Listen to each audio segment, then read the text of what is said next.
हरे कृष्णा, राधे राधे। स्वागत है आपका कन्हैया स्टोरी की आध्यात्मिक यात्रा में। आप सभी को रमा एकादशी व्रत की हार्दिक शुभकामनाएं। कार्तिक मास के कृष्ण पक्ष की एकादशी को रमा एकादशी कहते हैं। हिंदू धर्म में एकादशी व्रत का बहुत ही महत्व है। इस दिन भगवान विष्णु जी की पूजा आराधना की जाती है। एकादशी का व्रत करने से व्रती की सभी मनोकामनाओं की पूर्ति होती है। रमा एकादशी का व्रत करने से सौभाग्य की प्राप्ति होती है।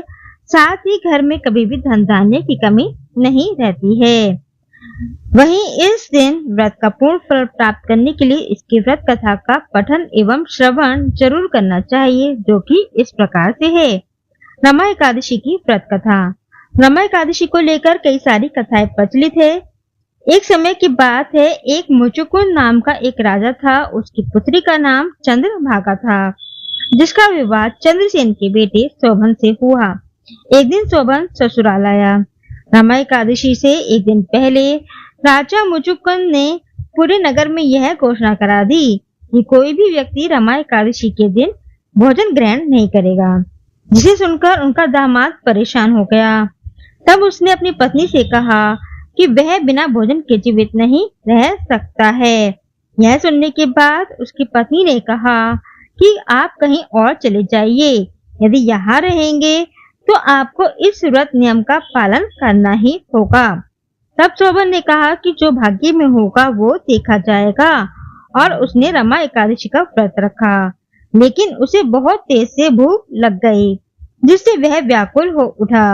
वहीं जब रात्रि जागरण का समय आया तो वह बहुत दुखी हुआ और सुबह तक उसके प्राण निकल गए। उसका अंतिम संस्कार हुआ और चंद्रभागा मायके में ही रहने लगी। रमा एकादशी व्रत के पुण्य प्रभाव से शोभन को मंदराचल पर्वत पर सुंदर देवपुर प्राप्त हुआ। मुचुकुंद नाम का एक ब्राह्मण एक दिन शोभन के नगर में गया। उसने पूछा कि आपको ऐसा नगर कैसे मिला। शोभन ने उसे रमा एकादशी के पुण्य प्रभाव के बारे में बताया। उसने कहा कि यह नगर अस्थिर है, आप चंद्रभागा से इसके बारे में बताना। वह ब्राह्मण अपने घर गया और अगले दिन चंद्रभागा को पूरी बात बताई। चंद्रभागा उस ब्राह्मण के साथ शोभन के नगर के लिए निकल पड़ी। रास्ते में मंदराचल पर्वत के पास वामदेव ऋषि के आश्रम में वे दोनों गए। वहां वामदेव ने चंद्रभागा का अभिषेक किया। मंत्र और एकादशी व्रत के प्रभाव से चंद्रभागा का शरीर दिव्य हो गया और उसको दिव्य गति मिली। उसके बाद वह अपने पति शोभन के पास गई। उसने चंद्रभागा को अपनी बाईं ओर बिठाया। उसने अपने पति को एकादशी व्रत का पुण्य प्रदान किया, जिससे उसका नगर स्थिर हो गया। उसने बताया कि व्रत के पुण्य प्रभाव से यह नगर प्रलय के अंत तक स्थिर रहेगा। उसके बाद दोनों सुखपूर्वक उस नगर में रहने लगे। तो ये थी रमा एकादशी की व्रत कथा। जय श्री राधे।